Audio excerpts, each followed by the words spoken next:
Thank you, Mr. Neville.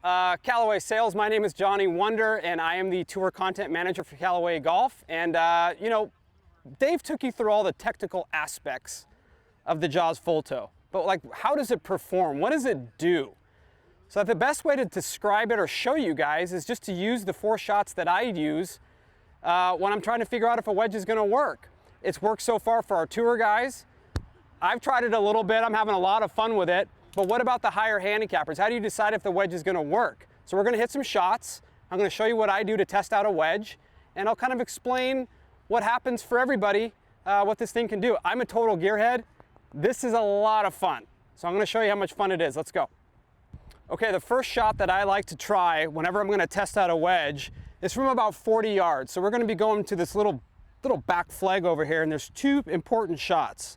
And I'm trying to test out the bounce back here and the bounce over here. So I hit a kind of a square face shot, and if the wedge is proper for me, the wedge won't dig when I square it up. So let's see what this does. See if I can hit a good one here.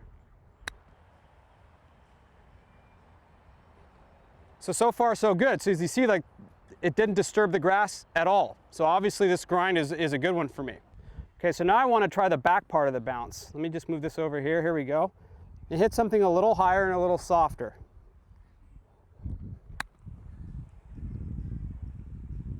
Nice spin. Okay, so it checks off 2 boxes so far. So now we're going to go to another location. So let's go try this one out.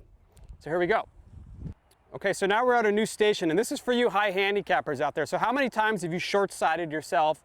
You know, we don't play in a lot of big rough like the tour guys do. We play out of stuff like this, but you still have to hit soft shots. How many times have you lined up a shot and you're open in the face and you don't know quite what to do? And a lot of these shots either end up coming up short or they ended up, you know, you end up sculling them across the green. So now you have this whole new part of the wedge that you can utilize, and you can have a little confidence opening up the face. So for this shot, what I like to do is line it up on the toe. Have it come out dead, and you just have to flick it. You know, that was a little strong, but let's hit one more. But I'm utilizing this part of the wedge so that, you know, you want to go all the way up and down. You have all this room. So now you have a little bit of meat out there with a higher CG, and actually hitting it, and the ball comes out nice, a little bit of spin, but a little dead, but nice and soft. So you're using all these good parts of the wedge now, and then you have this little backup area here out on the toe, these extra grooves. That's huge for the higher handicapper. So now we're going to go to the next station, and I'll show you what the tour pros like about this wedge. Okay, so when I was testing these wedges with the tour guys with Mr. Cleveland, we were down kind of on a chipping green, kind of like this with Dylan Fratelli, and there was one shot he was really keen to try, which is that low, kind of spinny checker from down off of a tighter lie. So let's see what this does. And this is where that higher CG helps drive the ball down with a lot of spin. Okay, that was a little strong. Let's hit another one.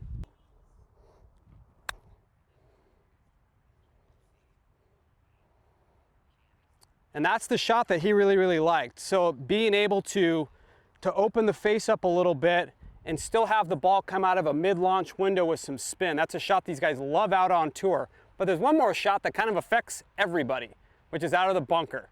So let's get into the bunker. There's a really gnarly one here, and we'll hit some bunker shots and see how that goes. Okay, we're in what I would call the death bunker at ECPC, but this is a shot we all have. We all have to hit that high bunker shot, and what I've really liked about what they did with this wedge is they gave everybody a very versatile C grind. There's a lot of parts of this wedge that you can use, and I like it because I can use the whole part of the face, and I'm pretty confident there's enough bounce when open up that I can get this shot up and hit a good bunker shot. This is a gnarly shot, by the way.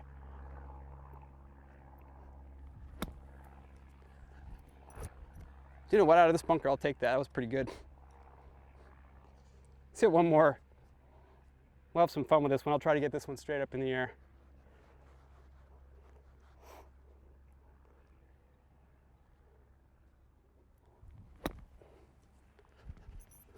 Go in. No. Anyway, so, you know, don't just take my word for it. I had a chance to talk with Alex Norton out at the Rocket Mortgage Classic. He had some great things to say about this wedge, so let's pass it on to Alex. no better way to get the info than from a guy on tour. Here we go. Well, I've actually tried the fill wedge, you know, with a little bit higher toe, and I like it, but it was a little too different from the normal one. So when they came out with this one, you know, it was straight up my alley. I loved it because sometimes on the short, kind of floppy chip from high rough, you know, around the greens, I tend to hit him. You know, when you open the club that much, you tend to hit a few Right out of there. right out of here, and then they come out with not enough spin. So this is perfect for me. And when I put it down, it looks pretty normal. So it's easier to take it in the bag. I tried the other one at PGA Championship to try to put it in fills, and I should have done that, but I couldn't really see it on the longer shots, so that's why I didn't do it. So this one went in pretty quickly. Yeah, this one. You know, this one I like it straight away. You know, the other one was like, okay, I'm gonna try it for 2 days, see if I like it, but I didn't like it. This one, no question. Yeah. Thanks, dude. Thank you. Appreciate it.